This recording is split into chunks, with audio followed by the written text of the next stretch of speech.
más cordial bienvenida en nuestra sesión científica del mes de junio.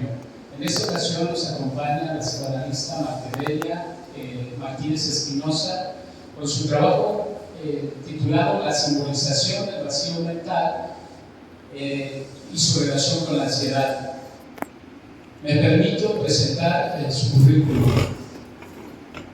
Ella tiene licenciatura en Psicología Clínica por la Universidad de Guanajuato, maestría en Psicoterapia Psicoanalítica por la Universidad Vasco de Quiroga, formación como psicoanalista por la Sociedad de Psicoanálisis de León, México, miembro de la Sociedad de Psicoanálisis León, México, es miembro de la Asociación Psicoanalítica Internacional, tiene 23 años como orientadora educativa de jóvenes preparatorianos y tiene 26 años de consulta privada. Bueno, cedo la palabra a la psicoanalista Martevelia para que nos exponga su trabajo. Buenas noches o tardes. Bueno, pues voy a presentarles mi trabajo que está titulado La simbolización del vacío mental y su relación con la ansiedad. Comienzo este trabajo compartiendo las vivencias que durante y después de la pandemia del coronavirus del 2020 he observado alrededor de mi trabajo, tanto institucional como en lo privado. Alumnos preparatorianos, sus padres y una gran mayoría de los pacientes que buscan consulta privada han presentado como motivo de consulta sentirse con una gran tristeza, llorar sin motivo aparente y haber perdido el sentido de vida. Presentan dificultad para respirar, sensación de no ser ellos, así como una gran cantidad de alumnos irrumpen en mi oficina de trabajo buscándome desesperados porque en ese momento están teniendo un ataque de pánico. Cabe resaltar que esto no ocurría hace 5 años y que cada vez ocurre en edades más tempranas, en chicos de primer semestre, segundo semestre. Es por ello que, aunque hace ya mucho tiempo hablamos de la clínica del vacío y diversos autores como Otto Kemper, Winnicott, André Green, entre otros, han escrito sobre este tema, de manera personal yo he elegido el libro del vacío mental de Jaime Lutemberg como base de este trabajo, ya que me aporta una clara y precisa forma de trabajar el vacío mental y al mismo tiempo trabajar la ansiedad.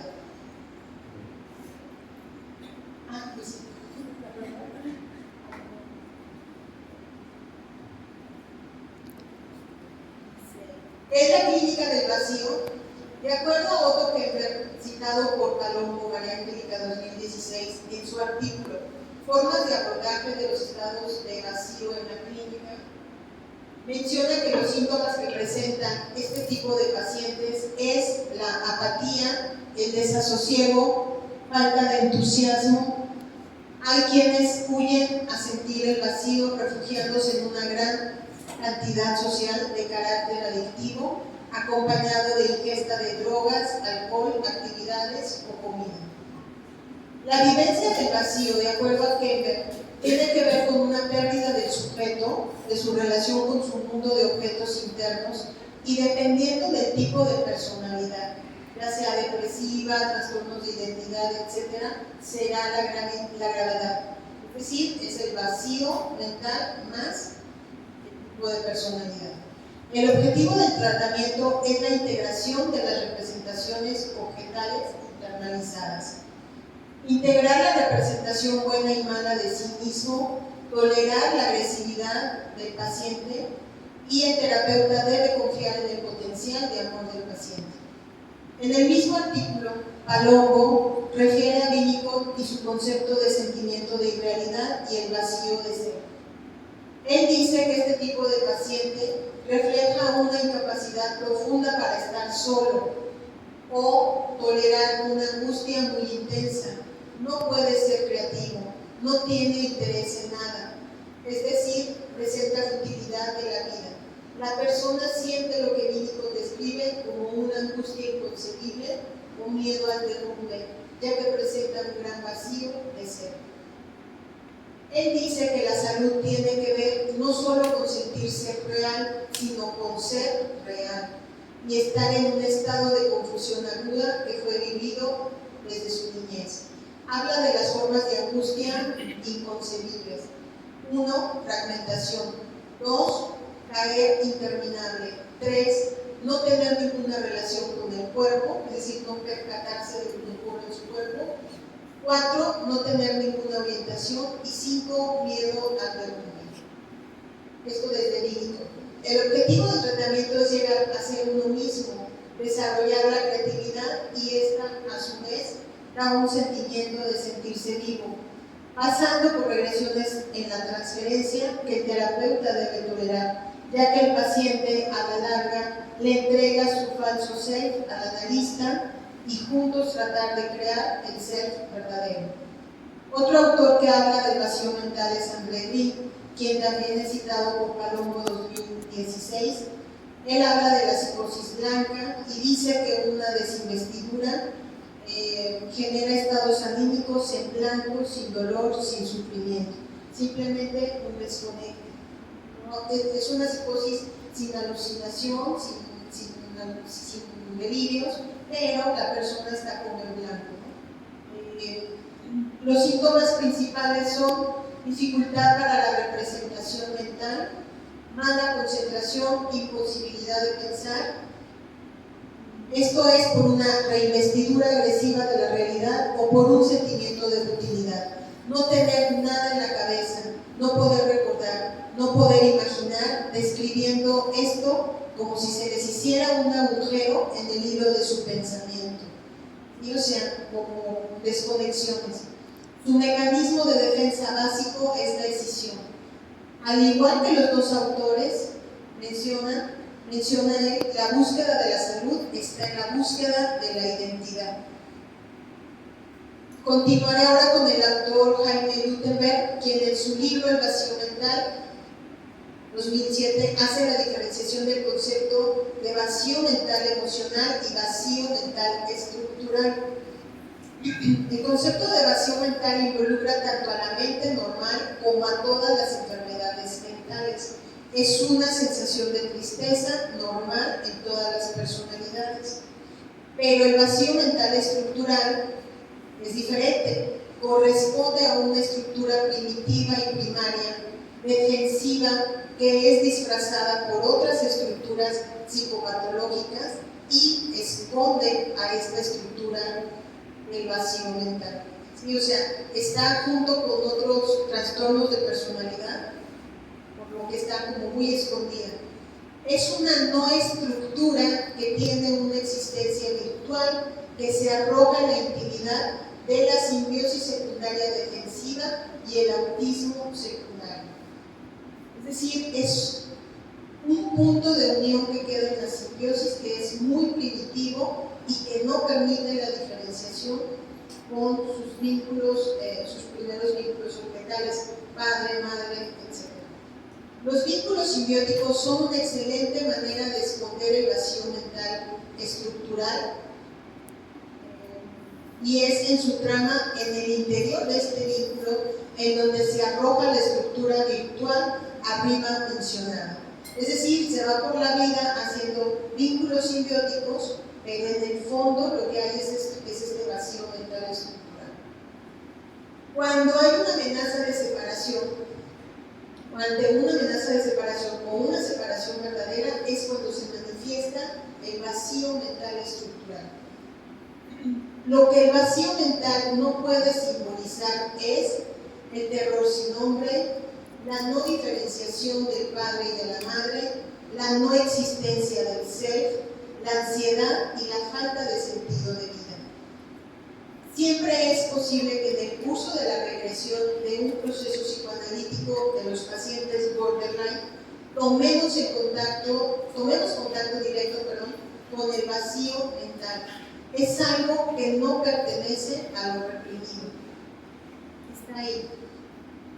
El vacío mental no pertenece al yo total del paciente, pertenece solo a un sector escindido de ese yo, a un pedacito del yo, y siempre está acompañado de otras estructuras complementarias biocompensatorias, neuróticas o psicóticas. Por eso, como que se manifiesta de una manera muy disfrazada.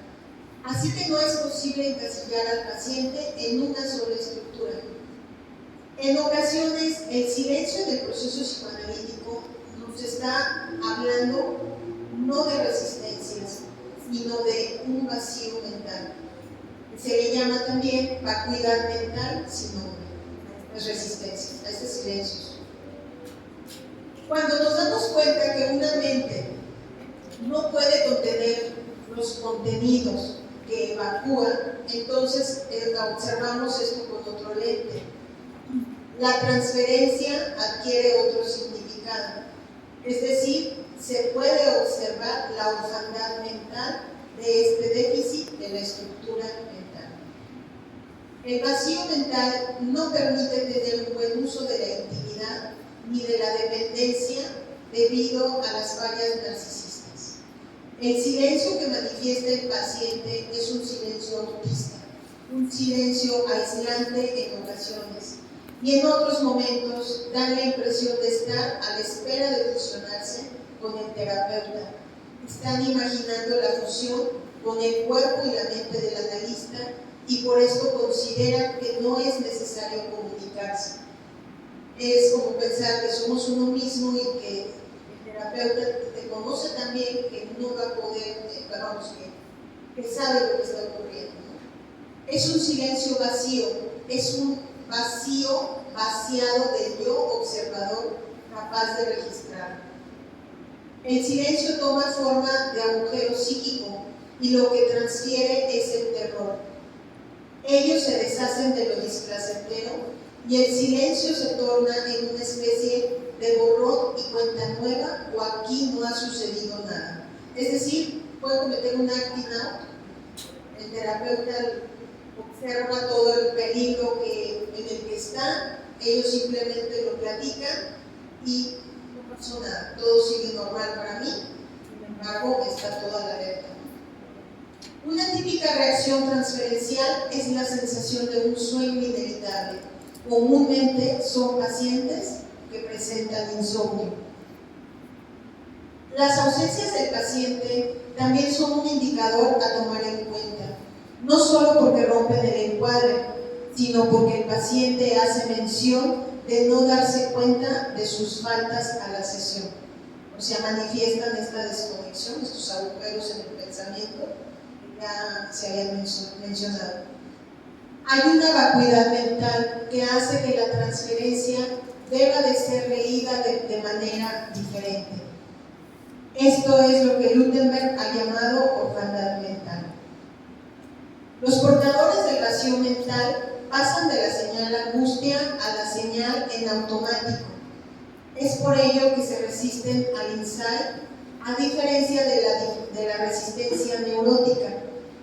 Es decir, los portadores del vacío mental se van directo al acting out. En pacientes borderline no es posible la asociación libre.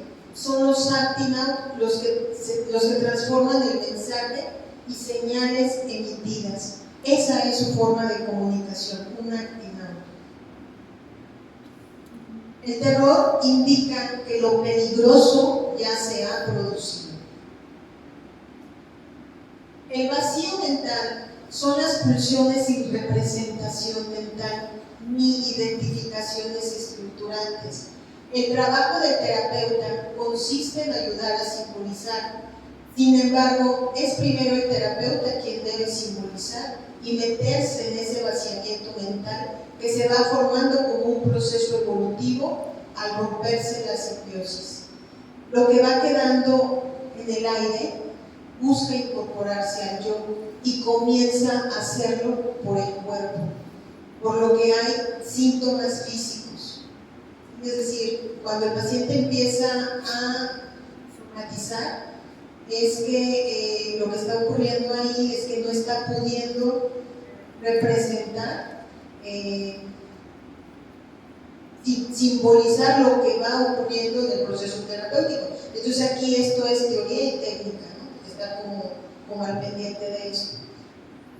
Es decir, la elección de los síntomas físicos nos tiene que ir llevando a lo no simbolizado. Hay que observar que cuando el paciente está comenzando a simbolizar, se genera una crisis en él.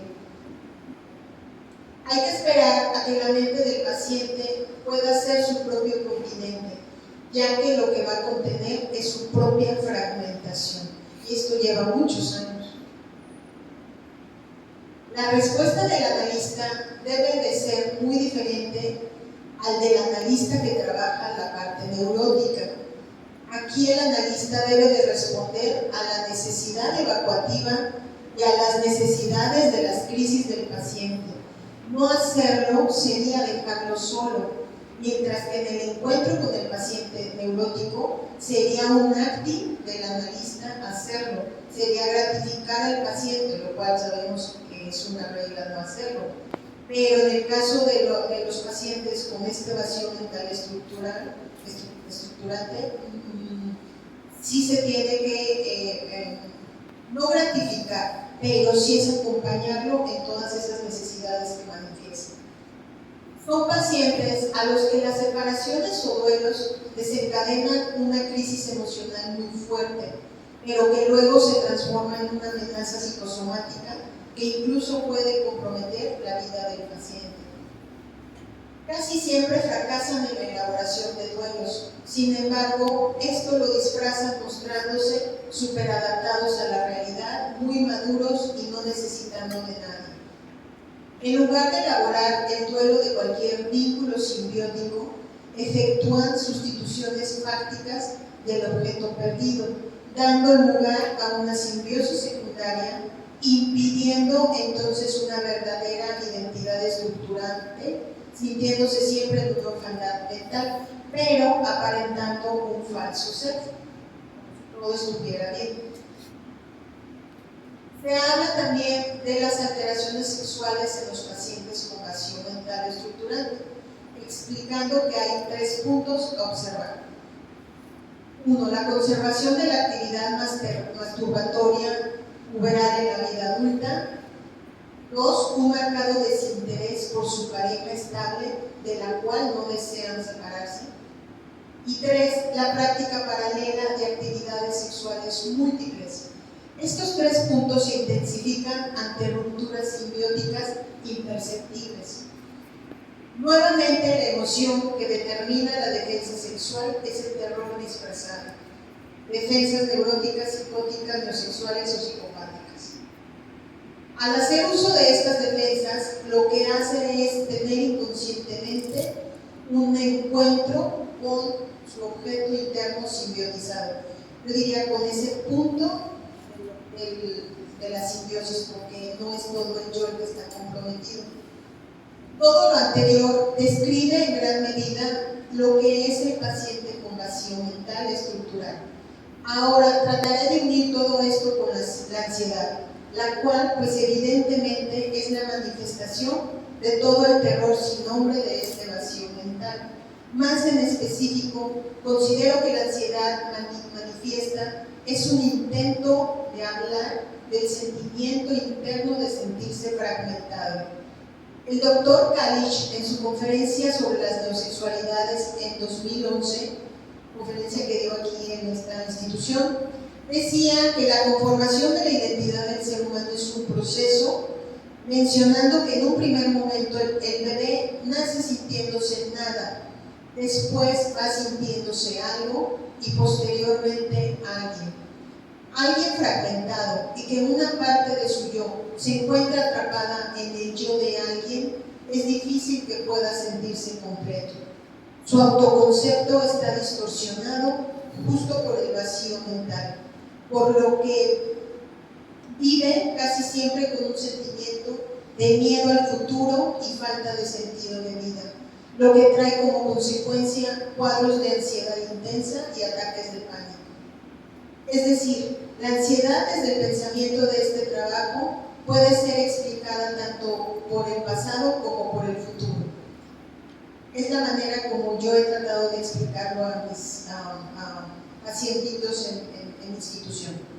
Por el pasado, porque la persona trae un vacío mental el cual no le permite sentirse persona completa, haciendo que se autodesvalorice y sienta a su vez que no puede enfrentar el futuro, no pudiendo completar su autopercepción de persona completa, porque una parte de su yo quedó atrapada en la simbiosis y le impide ir completando su identidad. Y se puede explicar hacia el futuro porque justo esta sensación de no estar completo y sentirse desvalorizado hace que el futuro le parezca un monstruo con el que no va a poder competir. Pareciera una situación muy sencilla, sin embargo, en el trabajo con jóvenes preparatorianos ha sido difícil y a la vez útil trabajar y aterrizar con ellos todos los conceptos anteriores, ya que lo que he observado es que con el hecho de ayudarles a describir de manera muy concreta la falta de sentido de vida que están sintiendo en el aquí y en el ahora, destapan, empiezan de inmediato con unas lágrimas terribles. Me dicen, no sé describir qué siento, yo les digo, sientes un hueco muy oscuro. Me dicen que sí, que tienen ya un tiempo sintiendo eso, ¿no? Trato de trabajar con ellos algunas sesiones con ejercicios muy concretos. Me queda claro que no tiene nada que ver con el con una técnica psicoanalítica en el sentido estricto, pero son ejercicios que han ayudado bastante. Luego la teoría, es la que a mí me ha apoyado mucho, ayudar un poquito a simbolizar parte de este terror.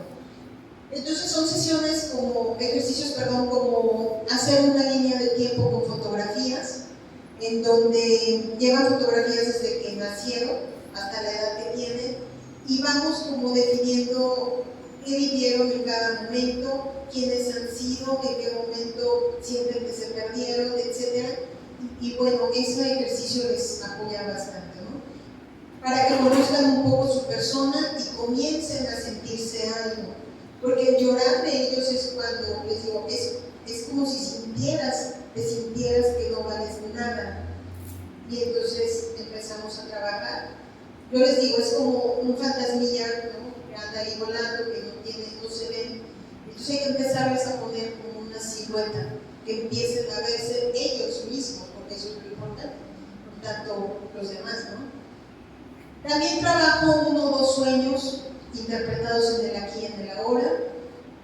Los alumnos han manifestado cómo la ansiedad les ha disminuido. En muchas ocasiones se les retira. Me queda claro que momentáneamente va a volver a aparecer. Y digo que se les retira porque, bueno, sabemos que va a regresar en otro momento de su vida, ya que todo lo que he tratado de explicar teóricamente es muy profundo. Y este trabajo pretende simplemente tratar de aplicar conceptos psicoanalíticos a la población en general, con ejercicios que apuntalen a lo que debe de trabajarse de manera más profunda. Ya esto más o menos mi aportación. Bueno, agradecemos la exposición del trabajo de la psicoanalista Marta Evelia. A continuación tendremos el comentario del trabajo por parte del maestro Fabricio Ramírez de Tancur. Me permito presentar su currículum. Él tiene licenciatura en Filosofía por el Centro de Estudios Filosóficos Tomás de Aquino. Cuenta con maestría en Psicología Profunda por la Sociedad de Psicoanálisis de México.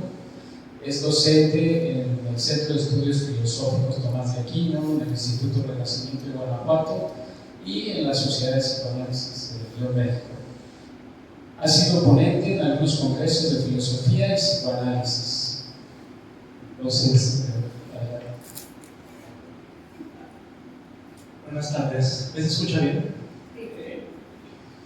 Bueno, buenas tardes. El comentario que yo hago pues es mucho más breve. Intento sintetizar unas cosas que nos participó la psicoanalista Marta Evelia y también hacer algunas preguntas que me surgieron, principalmente porque el autor, como lo comentábamos un poquito antes con Pedro y con Marta Evelia, es un autor que yo no tenía en el radar, la verdad. Entonces, me parece que tiene conceptos que se relacionan con otros autores pero que también resulta hasta cierto punto muy fresco escucharlo con nuevas palabras, además de que, y creo que esa fue la intención también de la psicoanalista, facilita mucho aterrizarlos. Entonces, lo que voy a hacer a continuación es, voy a leer una parte de lo que he escrito, este breve comentario, y también me gustaría hacer esto que estoy haciendo ahora, que es apoyarlo con los comentarios, ¿no? De por qué estoy escribiendo lo que voy a escribir, lo que les voy a dedicar ahora. El artículo de investigación presentado el día de hoy por la psicoanalista Marta Belian nos ofrece, a mi parecer, un marco teórico original desde el cual pensar el funcionamiento de la psicopatología borderline y narcisista. A saber, la teoría del vacío mental, una noción que a mí me parece pues novedosa, aunque tiene mucha relación con otras nociones que ya nos participa la psicoanalista como psicosis blanca y otras más, ¿verdad? En este caso, la noción de vacío mental de Jaime Lutemberg. La psicoanalista reconoce la influencia de la obra de Sigmund Freud, Winnicott, Bion, Kemper y Adlerlin en el pensamiento del autor en cuestión, pues lo que se deja ver en esas nociones esenciales, ¿verdad? Entonces a mí me parecía muy importante primero agradecer que nos participara un autor, que no sé si todos tienen ahí en el mapa, pero pues que al menos es algo diferente, ¿verdad? De los autores muy importantes, los autores clásicos, pero bueno, diferente de lo que hemos escuchado, ¿verdad? Bien, tal vez dejando fuera muchos de los conceptos esenciales, me permito hacer una muy breve síntesis de la presentación que acabamos de escuchar. Esto creo que me ayudó a mí mucho a comprender lo que nos participó la psicoanalista y bueno, espero que también pueda ayudar de este lado. Con el concepto de vacío mental, Lutemberg indica el resultado de una catástrofe mental y lleva a un enquistamiento en el desarrollo psíquico del infante. Una especie de, así lo menciona el autor, congelamiento que guarda un potencial evolutivo inédito. Resguardado tras las puertas de la escisión como el mecanismo de defensa principal que comenta la psicoanalista de yo, en sectores, y esto es bien interesante lo que comenta el autor, que se departamentalizan, por así decirlo. La escisión funciona para separar como si fueran departamentos independientes, y bueno, en alguno de esos departamentos estará vivo el vacío mental, no por así decirlo. Todo ello preludiado por ¿qué cosa? La intolerancia tanto de la madre como del bebé a la separación. Lo propone como, digamos, dos, por así decirlo, prerequisitos para que se dé el vacío mental. Es inevitable entonces que sobrevenga ¿qué cosa? Una simbiosis defensiva secundaria. Es decir, ¿cómo se responde ante este vacío mental? Con vínculos simbióticos no primarios, sino secundarios.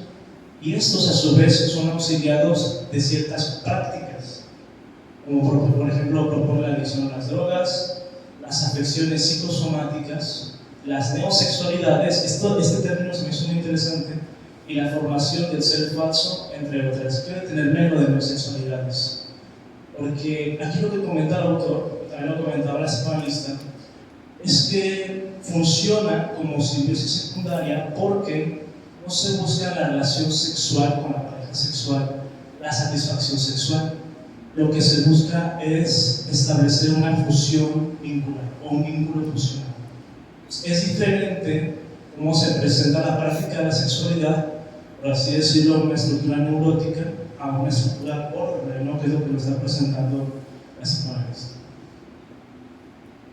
Las expresiones sintomáticas de este cuadro clínico integran, primero que nada, una sensación de vacío. Marta Belian nos la relaciona con la ansiedad de fragmentación, ¿verdad? Percibida en los estados de crisis ante la ruptura de vínculos simbióticos. Lo que nos comentaba, es muy difícil que se sobrelleve o que se elaboren los duelos, por eso se entra en crisis, ¿verdad? Prácticas sexuales sostenidas más con el objetivo de un vínculo funcional que de satisfacción sexual, una manera de luchar contra la orfandad mental. Y finalmente, otra cosa que me llamó mucho la atención, que lo mencioné al principio y al final, una ansiedad intensa y ataques de pánico. Esto me llamó mucho la atención. Ataques de pánico porque representan el terror al derrumbe, o el miedo a la fragmentación. Bien, ya que estoy por terminar, además quiero hacer 2 comentarios más y una pregunta. En la situación analítica, según nos comenta la psicoanalista, como que tenemos algo que nos puede servir muchísimo como guía, y es el silencio. El silencio, que no es una expresión de defensa, no es producto de la represión, no es decir, no quiero comunicar esto, más bien es un signo o una seña de evasión mental, seña de la falla, la función continente de la mente de la persona que sufre todo este padecimiento. Aquí yo me acordaba mucho de André Lee, porque André Lee dice que es bien importante manejar el silencio en tratamiento con pacientes de estructura borderline.